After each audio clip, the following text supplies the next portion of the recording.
Palu, apa yang terjadi dengan Palu? Tsunami 7,4 skala Richter, disusul 7,7 skala Richter, tsunami. Tingginya tsunami hanya antara 3 ke 6 meter saja, tapi disusul dengan variasi azab yang aneh-aneh. Tanah daratan yang bergerak, lalu tenggelam bles, bumi yang terbelah, semua yang di atas ketelan, lalu merapat kembali. Ini yang aneh-aneh terjadi di Palu. Ternyata Palu telah resmi ketahuan semua jenis maksiat kelamin lengkap di Palu. Semua jenis maksiat kelamin, khususnya perbuatan dosa yang lebih dibenci oleh Allah daripada zina biasa. Zina biasa laki-laki berzina dengan perempuan, tapi yang ini adalah laki-laki memburu laki-laki, wanita mencintai wanita. Yang terbanyak adalah kaum homoseksual di sana. Merinding saya tadi mendengar kawan-kawan memberikan laporan. Mereka meyakinkan saya berita ini akurat.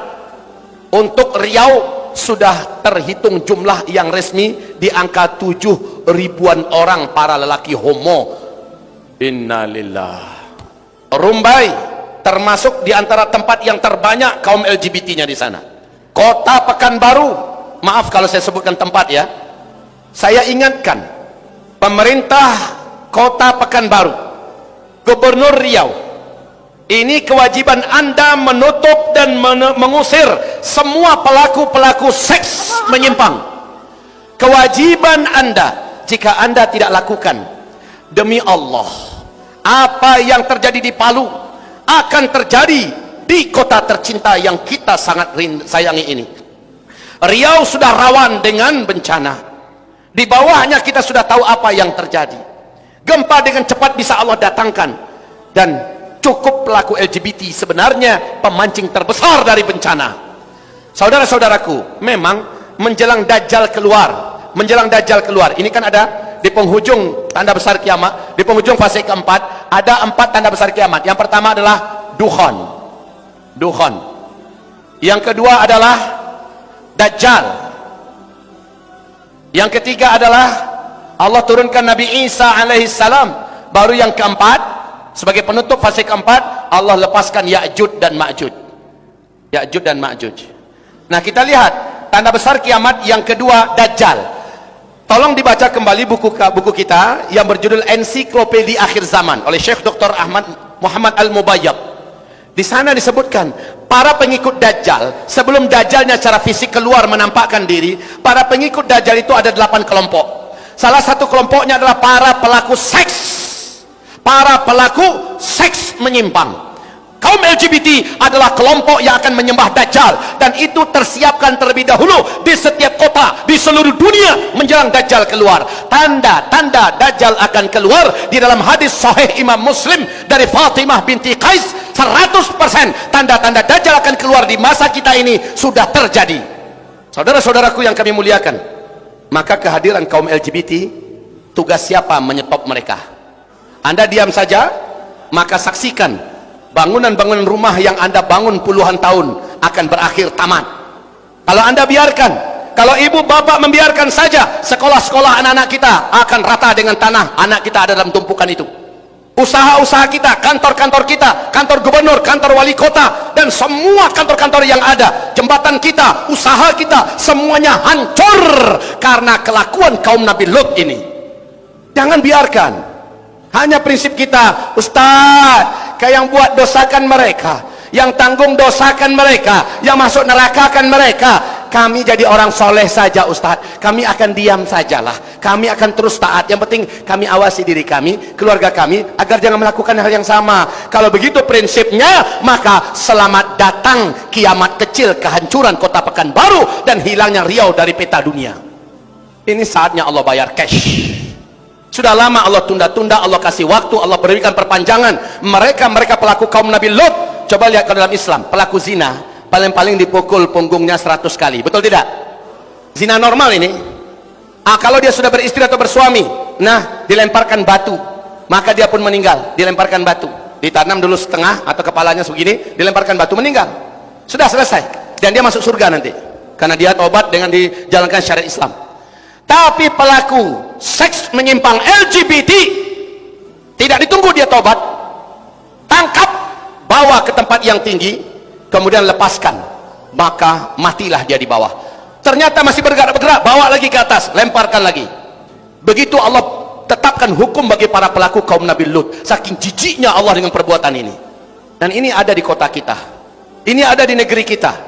Seandainya kita semua diam melihat makhluk yang lebih menjijikkan daripada anjing rabies yang gila dan lebih berbahaya daripada itu, hanya dengan lambaiannya, hanya dengan lambaian begini hancur kota kita, kita biarkan? Tidak, demi Allah. Siapa yang punya akses ke wali kota, tolong sampaikan baik-baik.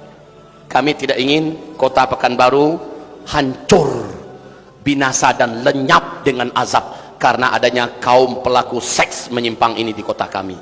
Oh, belum ada undang-undang. Kalian kami gaji, kalian kami angkat untuk ciptakan perangkat, termasuk perangkat undang-undang yang bisa melindungi kami dan negeri kami dari kehancuran. Maka ini adalah permintaan kami. Tokoh-tokoh masyarakat bangkit bersama, para dai-dai, ulama-ulama bangkit bersama, seluruhnya serentak, cepat, jangan main lambat-lambat. Tidak rela, tadi saya mendengar udah 7.000-an orang, mereka itu kayak vampir, kata Tengku Kiai Haji Zulkarnain. Mereka itu kayak vampir, kayak Dracula. Hari ini mereka menggigit, maka yang digigit adalah korban. Yang kena gigit besok sudah menjadi pemangsa pula, mencari korban. Dengan cepat mereka menyebar. Allah, Padang sudah saya peringatkan. Alhamdulillah, dakwah saya dengan cepat direspon oleh pemerintah kota Madya Padang. Langsung tokoh-tokoh masyarakat berkumpul, wali kota memberikan instruksi, dan sudah mulai Padang kota anti maksiat, mulai bergerak serentak. Saya berharap hal yang sama lakukan di Pekanbaru.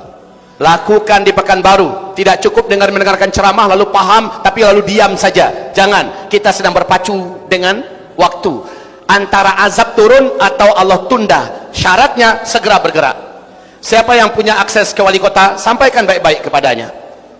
Ini kewajiban beliau. Anggota Dewan DPRD Kota Pekanbaru harus melahirkan undang-undang yang berwibawa, yang kuat, yang dikawal oleh kita semua.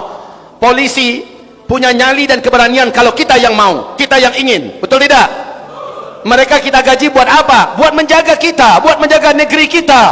Dan bencana terbesar itu adalah ketika Allah menurunkan azab karena perbuatan mereka, dan kita tidak bisa lagi menolak azab itu dengan doa, ya Allah jangan turunkan azab ya Allah. Walaupun selevel wali Allah berdoa, sementara amar ma'ruf nahi anil munkar tidak ditegakkan, Allah tidak akan dengar lagi doa itu. Tolong buka kitab tafsir Al-Hafiz Ibnu Katsir ketika menjelaskan surat Al-Anfal ayat 25. Wattaqu fitnatan la tusibanna alladhina zalamu minkum khassah. Hati-hati kamu dengan bencana yang kami akan datangkan kepada kamu ketika kamu sudah melakukan dosa dan maksiat, atau ada sekelompok di antara kamu melakukan dosa dan maksiat. Kamu menyaksikan pemerintah mampu menghentikannya, tapi kamu diam. Pemerintah tidak bergerak, tidak ada amar bil ma'ruf nahi anil munkar. Kami akan turunkan azab, yang azab itu tidak hanya menimpa dan kena kepada para pelaku dosa dan maksiat saja, tetapi kamu yang baik-baik, yang soleh-soleh, yang taat-taat, tapi diam saja, akan ikut merasakan bencana dan azab itu. Mau apa tidak? Kalau tidak mau, maka seluruhnya wajib bergerak. Wajib bergerak.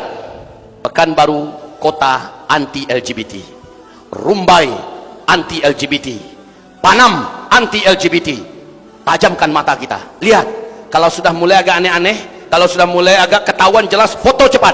Di mana tempat rumahnya, aksinya, kalau perlu orang yang dipoto, lalu jadikan orang itu macam anjing rabies gila yang kita buru bersama-sama. Setuju apa tidak? Mereka penghancur negeri. Kita nggak bisa terima, Pak.